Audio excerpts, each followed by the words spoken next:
Alright, so we've got the JD-990 here that I picked up off eBay. It's in pretty good shape other than how it arrived.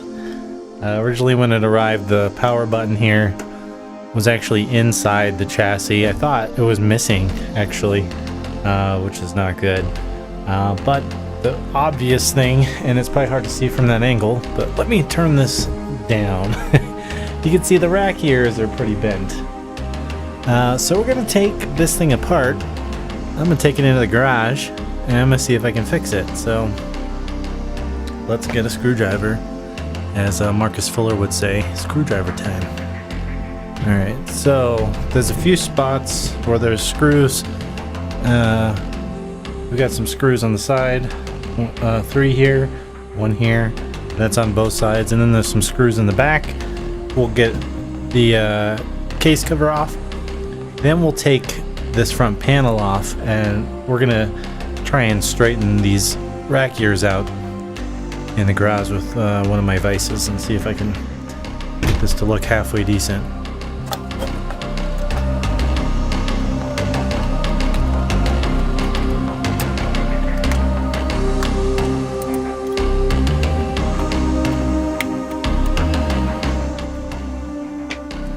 So here's one of the inside ears, and we're gonna have to straighten these separate, but let's just oh man.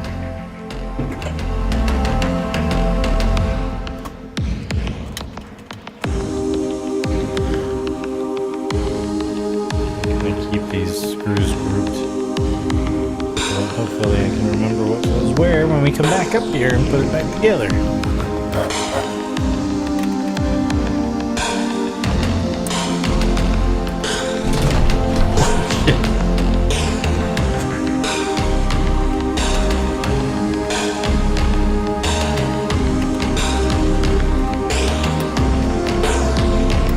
There's the other ear. Not quite as bad of a bend.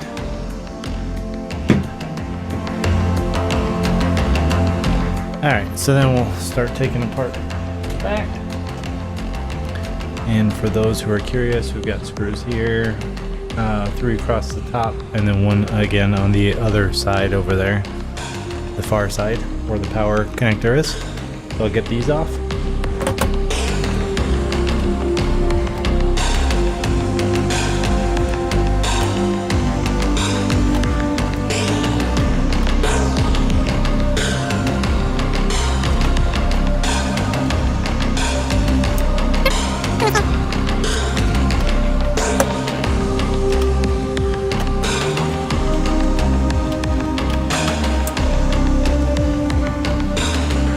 Alright, that's it. Now we'll pull this out.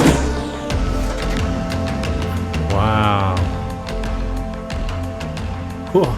You can smell the vintage. So I'm going to zoom in on this a little bit for you guys in case you need to take a look at the inside of one of these for whatever reason.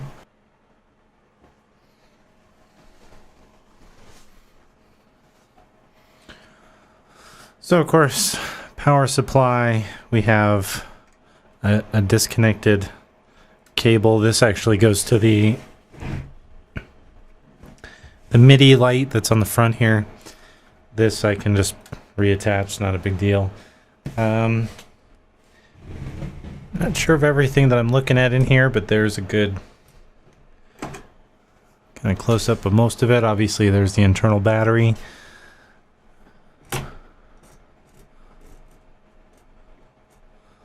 And the rest of the board there. So when I got this power switch was actually disconnected from here. Now this is just a little clip, and this little button, you just press it and you can see the action there.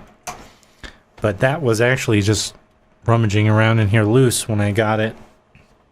So I've already taken this apart once to get into the innards, but yeah, so there's that. Alright, so now we're going to go ahead and disconnect the front panel, and we've got 3 screws on the top. 1, 2, and then a third one over here, and then on the bottom there's 3 more, and then the front fascia just kind of pops off. So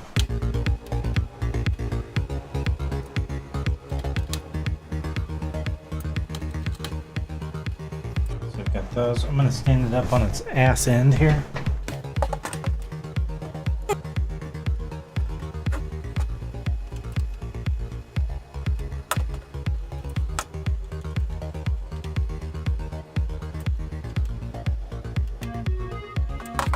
That should be it. So now this just kind of slides up. I'm going to be very gentle here. And it pops right off. So to get to the LCD screen, which I've seen some replacements, oops, I almost knocked that over. It's not too bad to get to. The other thing is I checked all these buttons, they all looked fine. And I'll just set this aside for a second. Be careful when you take this off. This is loose. This is actually held in by some of these side screws. So this is now loose, but I'm gonna just set this aside for a second. And we'll take a look at this front plate. So these buttons, this button right here, this system setup button, was pushed all the way in. And I just kind of went, looked on the back, figured out which one it was, and just kind of pushed it back, and it seems to be fine now. These are kind of on here with double-sided stick tape, that seems to work. So there we go. So we've got our front faceplate off, and we've got our two kind of reinforcement rack ears. We'll take these over into the garage and try and straighten them out with my vise, and hopefully we'll do a good job. Find out in a minute. Alright, so we're gonna go out to the garage. Let me show you how to bend this thing. Alright, so what we have here is a machinist vise or precision vise. And basically we've got some jaws that are basically ground flat and a couple of 1, 2, 3 blocks. This is just going to give us a little bit of spacing in here for us to work with. Nothing huge, but basically the main thing is you want to make sure you have a clean surface in here. And you take your fascia, in this case, this is the rack from the JD-990. And I've actually already kind of straightened this, but I had some camera issues. So let me just kind of show you. Now I've got this stupid thing in the way, but we can kind of maneuver our vise a little bit. Just be careful, you don't want it to fall off or anything. But you can just kind of slide this in, and you don't necessarily need to make this super duper tight. You can do it by hand, most likely, if your vise will let you. Mine will not because it's cold outside, so it's probably needs to be loosened up a little bit. But the point is this will kind of help to start straightening the ear. And the main thing, again, is that your surfaces are clean. If you've got chips or shit inside of here, it can leave divots and stuff and ruin your paint job. But once you're kind of up here, you can just kind of, I'm just applying force this direction because it's reversed the direction it was bent initially. And don't need to do a whole lot. And then you can just kind of back her off until you can lift her out. And you just kind of do that till you got her straight. If you have it just on one corner, you could kind of come down like this and do your specific corner. And again, apply pressure, reverse direction until you've got a result that you're happy with. So like I said, I've already kind of straightened these out. This came out pretty nice. And just wanted to kind of show you that process. So we'll go back upstairs, put her back together, slide her back in the rack. Alright, so I'm back from in the garage with these pieces, and they came out pretty good. You can see there, looks good, and there looks good. Here looks pretty good, and this looks pretty good. And then the main piece, which is going to be visible to everyone, is this one. And you can see there, we did pretty good. Now it's not exactly perfect. It's never going to be perfect again because it's been bent and mistreated. But we did pretty alright. Going to be a few little blemishes, but it's just in the corners. Main thing is, this is now going to fit into my rack and look pretty good. So, steps now are to reassemble all of this. So I'll do that now. So first step, is going to be reattaching the front faceplate. And again, I'm just going to make sure all these buttons are kind of pushed. Nothing's hanging out. Should be alright. So trying to line this back up is kind of a pain. This is the biggest pain right there, but we got it. Make sure it snaps on in here. And we're good. And just make sure all the buttons look like they click, clickety click.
There we go. We got it all back together. Looks nice.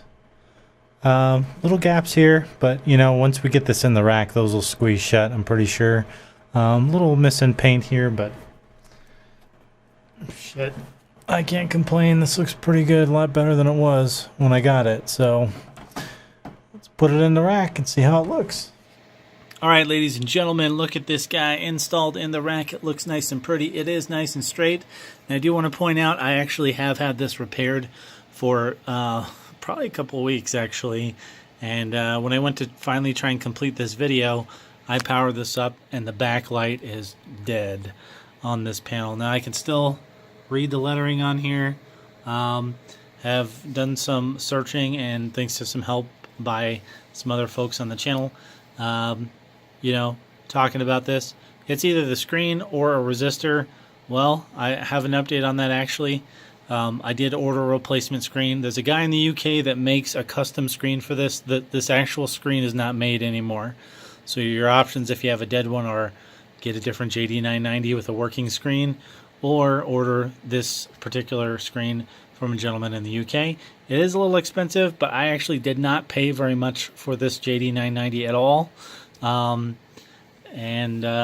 Maybe I can see why. I don't know. It works fine, though. The screen's just no backlight. But I did try and actually swap out the screen, and it did not work correctly, which means that most likely I've got a bad resistor in here, and I will be pulling this apart again to figure that out. I do have the Roland JD-990 service manual, but if anyone has any recommendations on what I should probably check for that, that would be great. From what I can tell, cracking this open, there is a resistor. It's the, I believe, R9 resistor It looks like somebody did a repair on that at some point.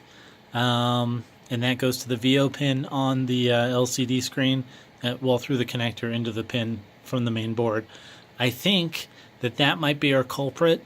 I could be wrong, but just looking at the solder job that was done, it's pretty obvious it was a quick and dirty.